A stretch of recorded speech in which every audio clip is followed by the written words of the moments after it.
Over the years, African female athletes have faced countless hurdles on the path to success, including gender discrimination.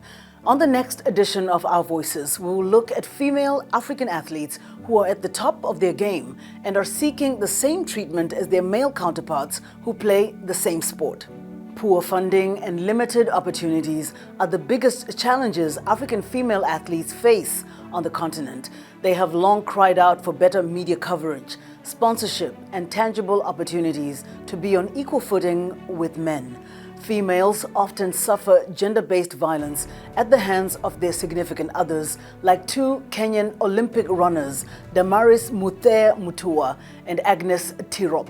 How do rising star athletes like Biniam Girmay of Eritrea, the first black African cyclist to win a stage on the Grand Tour, or Tegla Lorope, one of the world's fastest runners and first African woman to win the New York City Marathon, compete on level playing fields? We'll discuss this and more on this edition of Our Voices.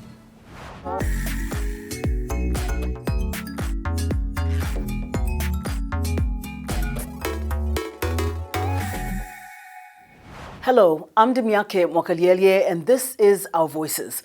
On today's program, we will look at African female athletes who are at the top of their game and who are seeking the same treatment as their male counterparts. In 2021, the National Basketball Association, NBA, and the Basketball African League, BAL, launched several initiatives to advance gender equality and economic inclusion across Africa. Voice of America's Sunny Young, host of the Sunny Side of Sports, spoke to BAL announcer Asha Komugisha about the initiatives in the Rwandan capital Kigali at the BAL finals. The Basketball Africa League, very committed to gender equity. You, as a great female announcer for the Basketball Africa League, What are your thoughts on women, that we see female referees in this competition?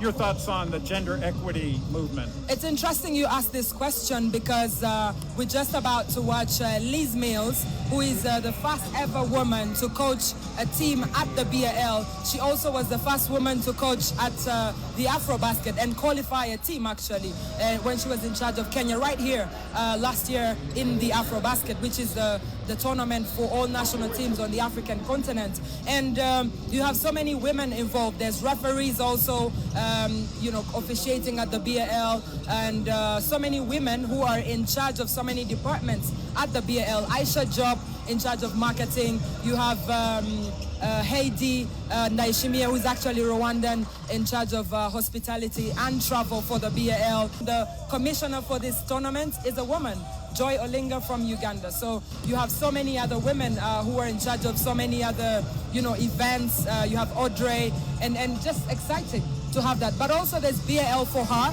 which is an initiative where it's a mentorship program where women, in top positions around the sports ecosystem talk to young girls who are interested in becoming and having a career in sports. Before Sunny traveled to Rwanda for the BAL finals, my Our Voices colleagues, Ariane, Amina, and Simonesh, spoke with Sunny Young about female African and African American athletes who are currently dominating the headlines, ranging from gender-based violence with killings of two Kenyan runners to pay equity. So the WNBA kicks off their season by honoring star Brittany Griner with league-wide 4 emblems. Griner's center for the WNBA Phoenix Mercury basketball team is now considered by the US government to be wrongfully detained by the Russian government. Some say this is a signal of a significant shift and how US officials will try to get her home. What are your thoughts on this? Well, it's really a delicate political situation involving Brittany Griner because she's been detained since February 17th. So well over 2 months, and her detention has coincided with the Russian-Ukrainian conflict. And, some people say she's a bargaining chip for the Russians. So there has been negotiating, but I think it's going to intensify in the next few weeks as the USA tries to gain her release. But one thing to keep in mind is she was in Russia to play for her Russian basketball team outside the WNBA season. And I know that that's controversial in and of itself. The WNBA has a shorter season than the NBA, and the salaries are nowhere near what NBA players receive. But I do think we're going to see movement in gaining her release by the Americans in the next few weeks. Mm-hmm. And a Kenyan-born Bahrain athlete, Damaris Mude, has been found dead in Kenya a couple of weeks ago. And this murder follows the killing of another athlete in Kenya, a rising Olympic runner, Agnes Triop, back in October. What do you say about these killings of female athletes? Tragic story out of Kenya. I think there is now much more awareness about gender-based violence, not just in Kenya, but here in the United States, as well as all across Africa. One of the things that happened after Agnes Tirop was murdered, some of Kenya's elite athletes, they formed an organization called Tirop's Angels to raise awareness about gender-based violence and also raise money for the initiative. I know they've had some races on her behalf. I think it's going to have positive repercussions in terms of gender-based violence in the sports world. Right. Sonny, thank you for that, and for also bringing that example that in the US, things like that do happen as well.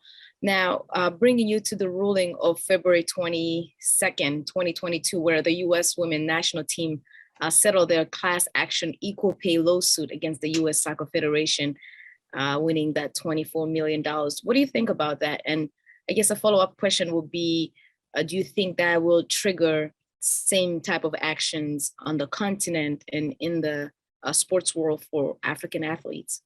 I think it could possibly help African athletes in the long run, but one thing to keep in mind is the U.S. women's national soccer team has been probably the best female soccer team in the world. A large part of their budget comes from corporate sponsorship. I think Nike is one of their big sponsors. In Africa, it's a little different. A lot of the countries in Africa are sort of overseen by sports ministries. They control the budget for various sports. So there is inequities depending on which sport you participate in. Soccer is probably the best funded across the board in Africa. That said, there's discrepancies in how much money is allocated towards men's teams compared with women's teams.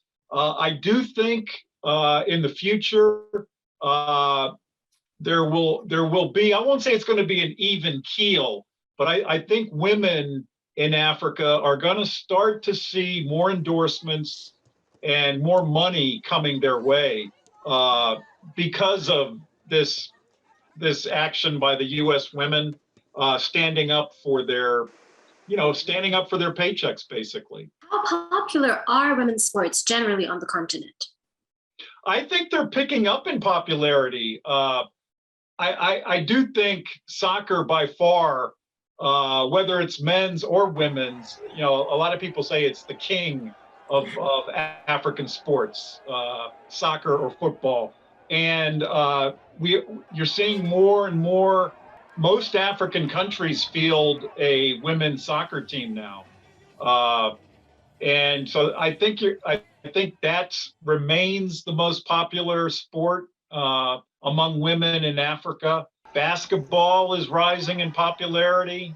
Track and field also is a big sport for female athletes. So those are just a few. Thank you, Ariane, Amina, and Simonish for that interview with Sunny Young. Before we go for our first break, we hit the streets of Nairobi to get your thoughts on why female athletes are facing double standards. Here's what they had to say in our Your Voice segment. Let's watch.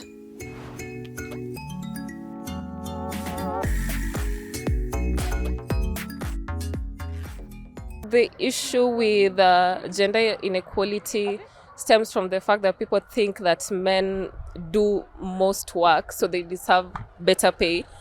They feel like probably the women do not deserve the equal pay because they probably they don't struggle as much as men. So that's where the disparity comes in, I guess. Most of the female athletes are not town bred. Most of them are rural bred, and they come from humble backgrounds. So when they get into big money, they still hold on to the humble relationships, which, in my point of view, tend to make the male part of the relationship feel inferior. How comes I'm saying that we don't have equality? Because you find even the few women who are in our leadership positions tend to face a lot of condemnation. So if only we can encourage that women will come out and air their voices and nobody is going to judge them, regardless of their tribe, their religion, or their race, I think that issue is going to go down, and especially in our country, Kenya. We condemn the gender-based violence, which generally generates from maybe kind of people who are jealousy, they don't see your progression, or maybe you can say due to drugs. What are your thoughts on African female athletes? Share your views on our social media platforms. We are on Facebook, Instagram, and Twitter. Our handle is at VOA Our Voices. We are also on WhatsApp. Our number is on your screen. It's time now for a short break. When we return, we'll introduce you to rising female athletes from around the continent who are changing the game. We'll be right back. Empowerment and humanity towards a better world. Economic and social progress of every society. Facts and information from key players rather than spectators in politics, business, science and technology. City, rural, educated, or underprivileged. We care and we listen to what matters to you. Your voices are our voices. Welcome back. You're watching Our Voices. It's time to introduce you to young women who are changing their sports. We begin with golf, where it is sometimes seen as a sport only accessible to an elite few. But in Senegal, one female golf star is redefining the sport's image and challenging her country's conservative gender norms. Anika Hamishlag reports from Sali. When pro golfer Jai first started competing against men, she felt intimidated. They didn't want to play with her, she says, and they didn't take her seriously. But then, in her first match, she won. After that, she had all the confidence she needed to keep playing and beating the boys. Now, as the only professional female golfer in Senegal, she competes almost exclusively against men. Now I'm used to playing with men. I train in the morning, noon, and night. I'm in the gym 3 or 4 times per week. So that also gives me more confidence. Jai turned professional 7 years ago. She's placed in dozens of competitions around the world, including in Thailand, Kenya, and South Africa. Her accomplishments are particularly noteworthy considering Senegal is a conservative Muslim nation where women are discouraged from participating in sports, especially at the professional level. When you're Muslim, we prefer to keep girls at home, to find them a husband and make them a housewife. In 2020, the Senegalese Golf Federation agreed to help Jai establish a golf academy in preparation for the 2026 Summer Youth Olympics in Dakar. It would be the first Olympic Games to ever be held on African soil. The project was postponed due to COVID, but it's expected to restart this year. Jai will be tasked with training Senegal's first ever national team with a specific focus on preparing the next generation of female golfers, including her daughter. Girls will be part of it, on an equal basis like boys. And that would be something that I think we are prepared and committed to do. And Umi also, has that vision and committed to promote the girl, to give them opportunity as a girl, to help them get to the level that they can be. Jai says she hopes to find a sponsor so she can continue to compete internationally and bring the next generation of Senegalese female golfers into the fold. Annika Hammerschlag for VOA News, Sali, Senegal. After acquiring the tennis skills needed to win the Australian Open Junior Championships, 18-year-old Kenyan Angela Okitoy is planning to battle top-flight competition as she prepares for the World French Open. Habuba Abdi filed this report from Nairobi, narrated by Esther Githui Ewart. It's time for Angela Okutoy to practice. Though young in the world of tennis, Angela Okutoy, 18, is the first Kenyan to win the Grand Slam Juniors tennis match in the Australia Open. Her dream is to participate and win in the French Open competition in France. Okutoy has won several matches but says there's one she highly values. Naweza sema nimeshinda mataji mengi, siwezi zisema zote. I can say I have won several medals that I may not be able to mention here. But the one I won last year in the Africa Junior Championship in Tunis is what propelled me to the Australia Open competition and enabled my name to be entered in the main draw in Australia. Wezesha kuingia kwenye main draw Australia. In 2018, she was the youngest player to win the Kenya Open at age 14 after defeating a three-time champion Shufaa Changawa 6-1, 7-6 at the Nairobi club. Angela says she is inspired by American tennis champion Serena Williams and that her journey and that of Serena are similar. Namuenzi Serena Williams juu vile anacheza. I look up to Serena Williams because the way she plays is very impressive, and that's how I play. She's the aggressive baseliner and works hard in the court. I think that's what I get from her, and my background is pretty much like hers. She encountered hardships in life, and that's why she inspires me. Sio the same kila kitu, but vile alitoka kwa mashida hivyo, naweza sema pia ni the same kama mimi, na ndio maana anani-inspire. The Confederation of Kenya Tennis Players last month fundraised for Okutoy to participate in the French Open, saying lack of finances were hindering her success. Her coach, Francis Rogoi, says supporting Okutoy financially will enable her to succeed. He says lack of sponsors for Africa's tennis tours hinders them from participating in international competitions because they cannot afford to pay for travel and other expenses associated with international championships. Kwa sasa Angela iko kwa transition, na kwa hiyo transition changamoto kubwa zaidi. For now, Angela is in transit, and this transition is a challenge financially. It means she will need support for the whole year. Sio kiwango cha kuja nikupeleke Java nikununulie lunch. The point where Angela has reached is not where you support her by paying her lunch. She needs a year's budget. Finances to make 10 trips and 3 weeks of competition and another 3 weeks for training. Kwa mwezi moja ni $10,010. So hizi pesa ni pesa za kuwezesha. If this is possible, Angela will rise to the top. Kwa hizi safari 10 ziko na wiki 3 za mashindano na wiki 3 za kufanya training. Okutoy plans to improve her performance in the French Open after her outstanding performance in Egypt and Italy on May 9th. Naenda Italy, tournament mbili, grade 1 na grade A. I'll be heading to Italy for 2 tournaments in grade 1 and 2, then A, then go to France for the French Open. Matarajio zangu kwa hizo tournaments 3 naanza na hizo mbili za Italy ni mimi kufika kwenye. My hope in those tournaments is to reach the semifinals and to collect many points to get a good ranking for the French Open and set a new record better than the one I set in Australia if I pass the 3rd round. Hiyo ni kupita 3rd round. Okutoy has dreams to open a beauty and fashion business, but her dreams can only be realized if she wins big in the tennis competitions. For Huba Abdi in Nairobi, Kenya, I'm Esther Githui Ewart.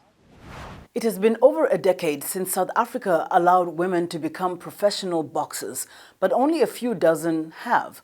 While female fighters are not lacking in talent, they are struggling for opportunities and recognition. They also face intense pressure to leave the sport. VOA's Anita Powell followed one South African boxer fighting for her place in the ring. Selena Mabunda is fighting in the shadows as the newest of South Africa's tiny circle of professional women boxers. You have fears, become scared of the punches, but once you receive one punch, you know that it's game on. You have to fight back or you go home. Her quest for recognition has been an uphill battle, especially with her own mother, who once tagged along to watch her train at Johannesburg's Hillbrow Boxing Club. You won't believe what she said after I've done training. She was like, "Why don't you get a child first?" She was so scared that I wouldn't be able to bear children like the way I train. The gym is a male-heavy space, but has trained several female fighters, amateur and professional. A prize fight can bring a pro boxer thousands of dollars. I love to train women because they are so fast to understand. They are so quick to understand. But other women say talent isn't enough to go all the way. Makosi Klabe says she was pressured out of going professional. Instead, she became a coach. Ooh, my mother. So my mother, she didn't like it. She asked my father to tell me I must stop because they don't like boxing. I said, what can I do? Because I love boxing all my heart. So my mother, she asked me no. So it's how I stopped. Then I asked Coach, I like sports and I can't sit back, do nothing. South Africa's sports minister recently vowed to increase opportunities for women boxers, but there just aren't enough women in the sport. Even at this gym, women fighters often train with men. Most of the time we'll find that there is a tournament, but there is not even one female boxer inside of that tournament. They're all male. Mabunda doesn't have a fight coming up, despite having recently passed the test to go pro. But when she does, she says, she plans to come out swinging and get that knockout. Anita Powell, VOA News, Johannesburg. It's time for another break. When we come back, we'll introduce you to women who are breaking the glass ceiling in non-traditional sports, including Kenya's first female paraglider. Stay with us.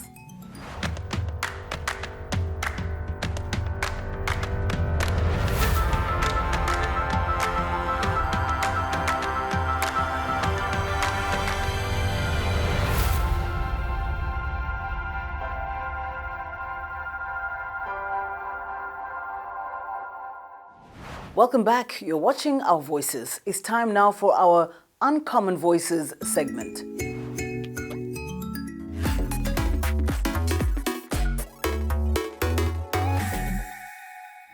The sky is the limit for Nyambura Kariuki, who is believed to be the first native Kenyan woman to take up paragliding.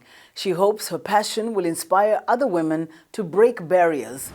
A few final checks and then Nyambura Kariuki lifts off to the skies. Almost. She is believed to be the first Kenyan woman to take up paragliding. Turn and go. Inspired, she said, by women who break barriers, like environmental activist Wangari Maathai. And how she fought the government of the day then to fight over Karura Forest and other forests. I believe that she called herself the little hummingbird. And she left a mark in the world, you know. And I may not win a Nobel Award, but hey, here I am living my little sparkle like I go. I am creating forests while I fly. However, getting airborne has not been easy. Kenya does not have a paragliding school. The nearest schools are in South Africa. Men dominate the extreme sport and it can be expensive, but that didn't deter Kariuki. Last year, she tested her skills in her first competitive paragliding competition. She was the only woman. We've been conditioned as women that, for instance, our place is in the kitchen, but that is changing. So I want to encourage the women in the world, globally. I mean, you don't have to settle for less. Kariuki is working to get a professional paragliding license. Balancing the sport with the demands of her 4 children and her job as a psychologist can be hard, she says, but nothing beats the freedom she feels in the skies. Now, let's move to the soccer field, where Selena Mukansanga in January became the first female lead referee at an Africa Cup of Nations soccer match. That's Rwandan Selena Mukansanga taking charge of the Zimbabwe vs Guinea match in Yaoundé in January. The match made the 33-year-old the first woman to officiate an African Cup of Nations match.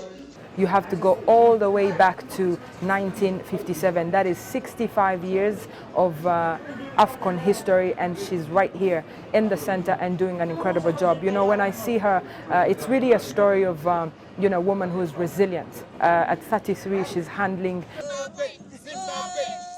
After the match, fans leaving the stadium say they were inspired by Mukansanga and believed it is a good step forward for the sport on the continent.